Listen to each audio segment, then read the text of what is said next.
Assalamualaikum warahmatullahi wabarakatuh. Perkenalkan kami eh, dari kelompok pengerjaan akuntansi manajemen kelas MJ608 program studi manajemen Universitas Cyber Asia.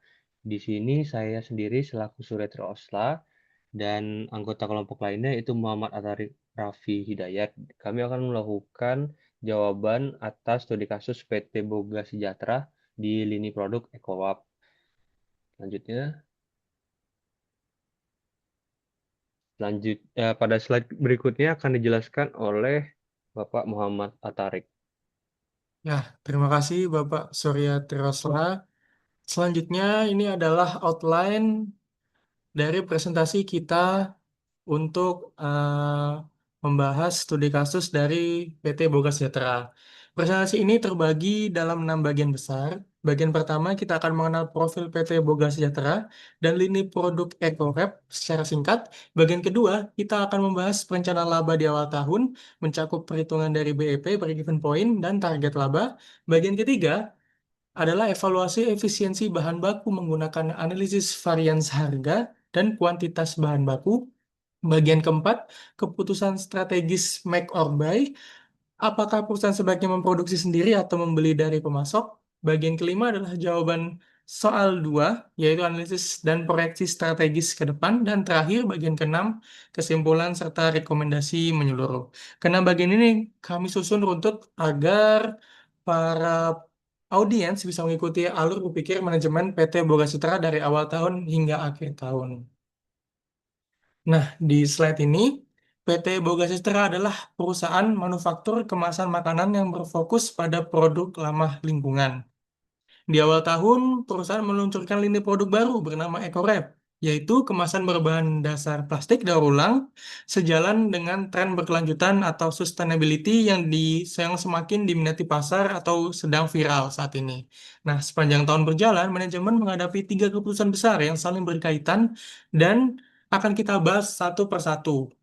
Yang pertama, di awal tahun, di bagian perencanaan laba, yaitu menetapkan harga jual, target penjualan, dan titik impas atau break-even point untuk lini EcoRep. Yang kedua, di pertengahan tahun, yaitu evaluasi efisiensi, yaitu mengukur seberapa efisien pemakaian bahan baku plastik daur ulang dibandingkan standar yang sudah ditetapkan.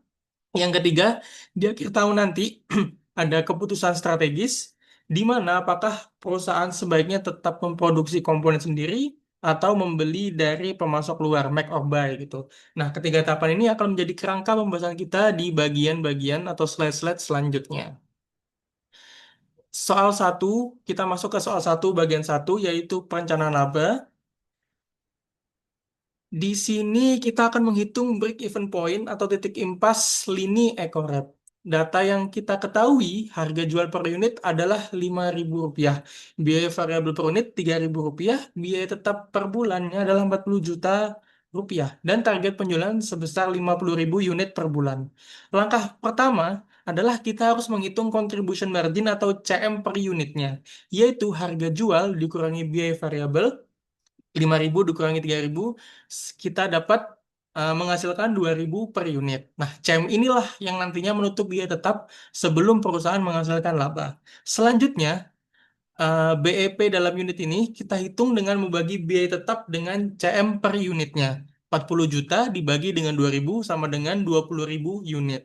Kalau dikonversi ke rupiah, kalau dikonversi ke rupiah, BEP tercapai pada penjualan sebesar 20.000 unit dikali 5.000 rupiah, yaitu 100 juta rupiah per bulan. Nah, jadi kesimpulannya PT Boga Citra harus menjual minimal 20.000 unit EcoWrap atau setara 100 juta agar mencapai BEP yang diinginkan. Tidak untung, tidak rugi, balik modal lah istilahnya. Nah, angka BEP ini nanti akan menjadi acuan pembanding untuk target laba di slide berikutnya. Nah, di sini kita masuk ke pertanyaan. Direktur Keuangan menarikkan laba bulanan sebesar 20 juta rupiah dari lini EcoRep. Berapa unit yang harus terjual dan apakah target ini realistis? Rumusnya sama seperti BEP tadi, hanya saja target laba kita tambahkan ke biaya.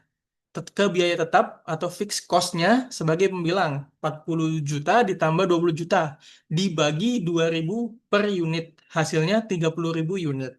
Jadi, untuk mencapai laba 20 juta rupiah, perusahaan perlu menjual 30.000 unit per bulannya. Kalau kita bandingkan dengan target penjualan manajemen sebesar 50.000 per unit, 50.000 unit, maka 30.000 unit itu hanya 60% dari target. Sehingga masih ada margin of safety atau margin keamanannya sebesar 40% sebelum penjualan kembali turun ke titik impas. Kita bisa lihat grafik perbandingan volume, terlihat jelas urutan dari BEP 20.000 unit, target laba 30.000 unit, hingga target penjualan 50.000 unit. Kesimpulannya, target laba 20 juta per bulan ini realistis untuk dicapai, karena masih memberi ruang aman yang cukup besar, margin of safety-nya itu cukup besar sebelum perusahaan itu merugi. Nah, slide selanjutnya adalah evaluasi efisiensi bahan baku dengan menghitung material price variance MPV dan material quantity variance MQV untuk periode di bulan Juni. Data yang tersedia adalah standar kebutuhan bahan baku 0,2 kg per unit, harga standar Rp10.000 per kilogram, unit yang diproduksi pada Juni sebanyak 48.000 unit, bahan baku aktual yang digunakan 10.000 kilogram, dan harga aktual bahan baku adalah Rp10.500 per kilogram. Nah, langkah pertama kita harus hitung standar quantity allowed-nya, yaitu kuantitas standar untuk output aktual. Jadi 48.000 unit dikali 0,2 kilogram per unit sama dengan 9.600 kilogram.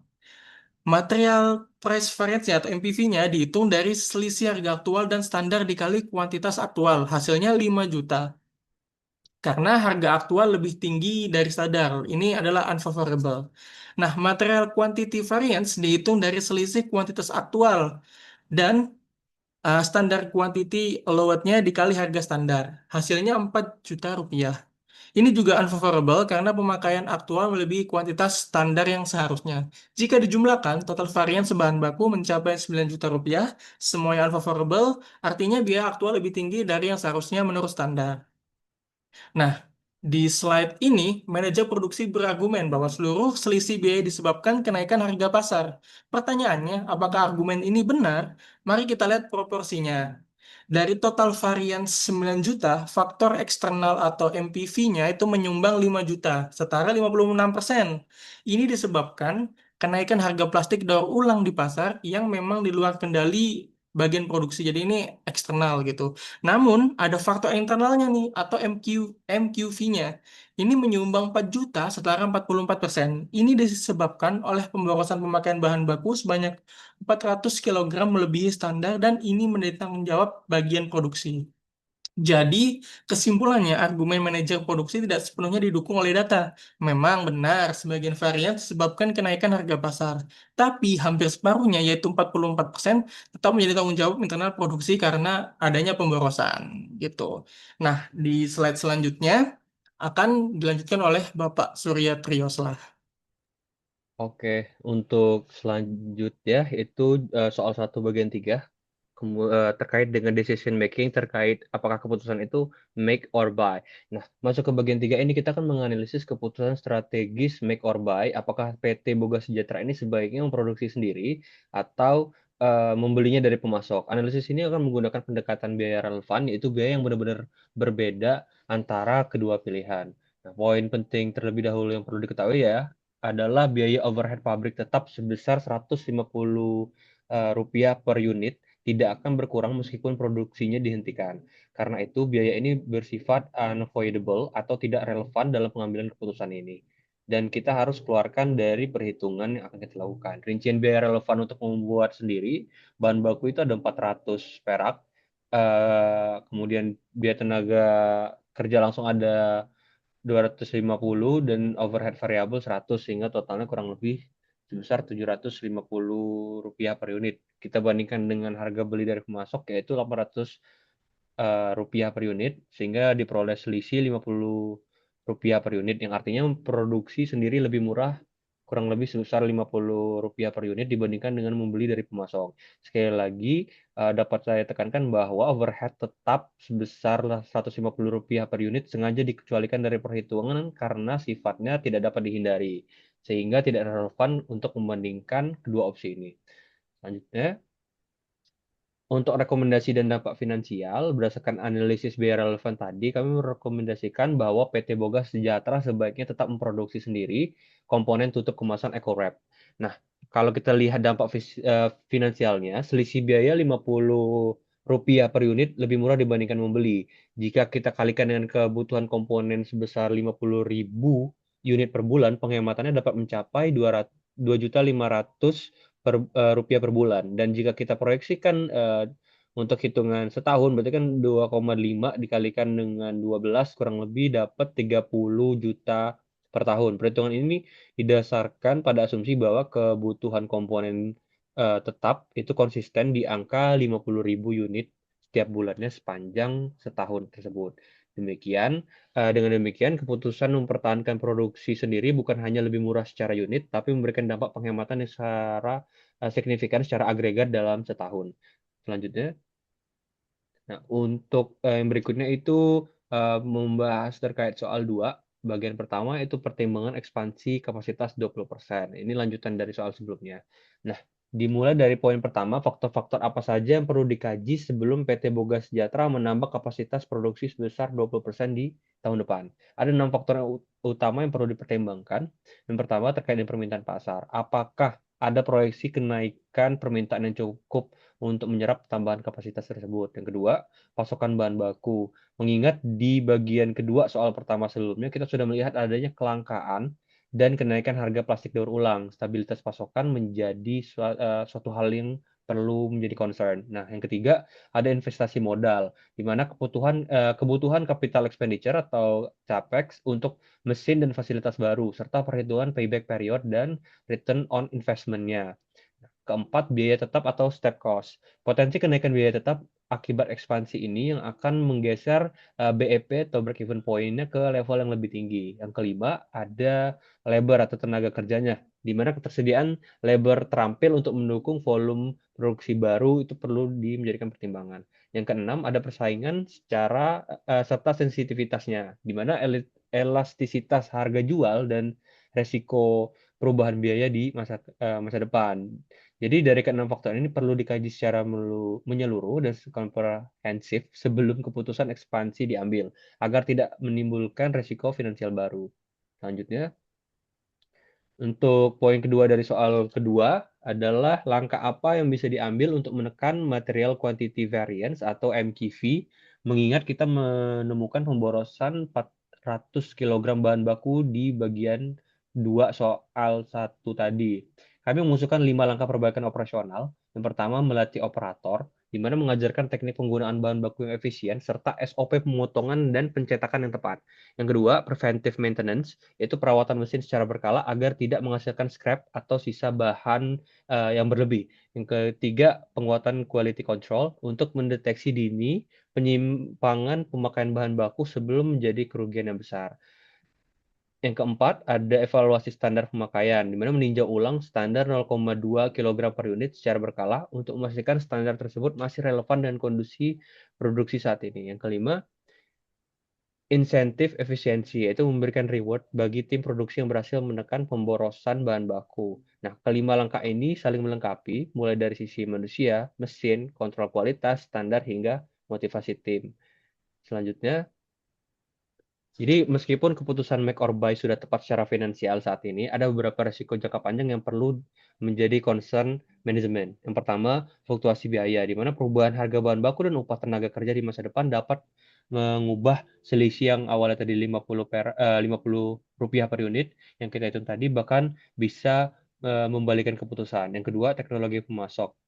Jika pemasok eksternal meningkatkan efisiensi produksinya, harga tawaran mereka bisa turun di bawah Rp800 per unit, sehingga opsi membeli menjadi lebih menarik di kemudian hari. Yang ketiga, konsistensi kualitas. Kualitas komponen yang diproduksi sendiri harus tetap dijaga secara konsisten untuk memenuhi standar pasar agar tidak menurunkan daya saing dari produk EcoWrap ini.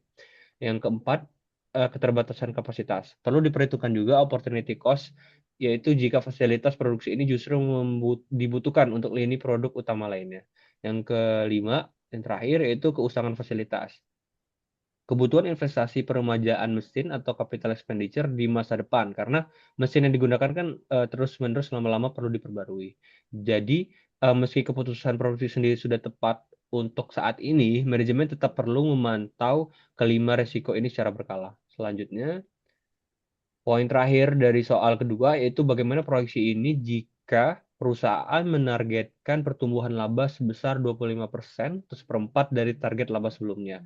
Target laba baru dihitung kurang lebih 20 juta rupiah dikalikan dengan 1,25 sama dengan 25 juta rupiah per bulan. Dengan rumus yang sama seperti sebelumnya, unit yang harus terjual mencapai target ini adalah 32.500 unit per bulan. Kalau kita bandingkan head to head dengan kapasitas target penjualan saat ini yaitu 50.000 unit, maka 32,5 ribu unit ini hanya membutuhkan kurang lebih 65% dari kapasitas tersebut. Sehingga masih tersisa margin of safety kurang lebih 35%, yang artinya target pertumbuhan laba 25% itu masih realistis untuk dicapai tanpa perlu penambahan kapasitas produksi yang baru. Namun perlu dicatat juga bahwa pencapaian target ini tetap bergantung pada dua hal, yaitu stabilitas harga bahan baku dan konsistensi dari demand pasar. Dua faktor yang sudah kita bahas potensi resikonya. Selanjutnya, nah, sebagai rangkuman dari seluruh pembahasan yang sudah disampaikan oleh Bapak Torik tadi dan yang sudah saya sampaikan juga, ada 4 poin kesimpulan utama. Yang pertama itu perencanaan laba, di mana BEP Lini Ecorap berada di 20.000 unit dan target laba tercapai di 30.000 unit dengan margin of safety kurang lebih 40%. Yang kedua, efisiensi bahan baku. Total variance mencapai 9 juta dan 44% dari jumlah tersebut yaitu MQV atau Material Quantity Variance merupakan tanggung jawab internal produksi akibat pemborosan. Yang ketiga, make or buy. Memproduksi sendiri terbukti secara kuantitas, kita perhitungkan secara finansial juga menjadi lebih hemat 50 rupiah per unit yang memberikan penghematan kurang lebih menjadi 30 juta per tahun penghematannya. Yang keempat, proyeksi ke masa depan di mana target laba dengan pertumbuhan 25% yaitu 32,5 ribu unit masih realistis dan memungkinkan untuk dicapai dengan margin of safety kurang lebih 35% tanpa perlu ekspansi kapasitas produksi baru. Nah, keempat poin ini menunjukkan bahwa PT Boga Sejahtera berada di posisi keuangan yang cukup sehat untuk lini ekorwebnya. Namun, tetap perlu menjaga efisiensi operasional dan memantau risiko-risiko yang mungkin dalam jangka panjang dapat terjadi, seperti yang sudah kita bahas sebelumnya. Selanjutnya, oke. Sekian mungkin presentasi dari kami berdua mengenai akuntansi manajemen ini dengan studi kasus PT Boga Sejahtera dan lini produk Ecorep. Terima kasih atas perhatiannya. Saya Surya Triosla dan rekan saya Muhammad Muhammad Atorik Atarik Hidayat, Raffi dari kelas MJ 608 eh, BJJ Manajemen Universitas Cyber Asia menutup sesi ini. Terima kasih. Wassalamualaikum warahmatullahi wabarakatuh.